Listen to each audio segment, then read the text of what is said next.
2022 সালে ফুটবল বিশ্বকাপের খেলা দেখানোর নামে অর্থ লোপাট হয়েছে। তবে এবার সরকার দেশের অর্থ অপচয় রোধ করেছে বলে জানিয়েছেন তথ্যমন্ত্রী জহিরউদ্দিন স্বপন। সচিবালয় তথ্য অধিদপ্তরের সম্মেলন কক্ষে সংবাদ সম্মেলনে তিনি এই কথা জানান।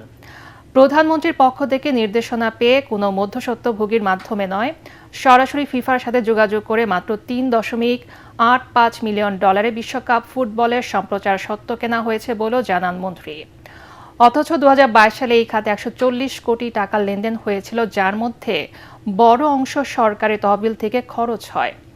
অর্থ লোপাটের সাথে জড়িতদের বিরুদ্ধে বিভাগীয় তদন্ত চলছে বলেও জানান তথ্যমন্ত্রী।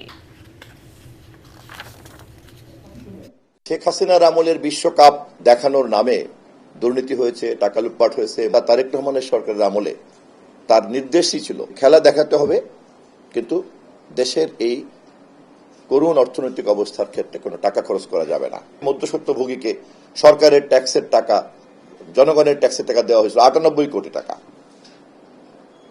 আর বেসরকারিভাবে বিক্রি করা হয়েছে 22 কোটি এবং 17 কোটি, দুটা মিললে যা হয়।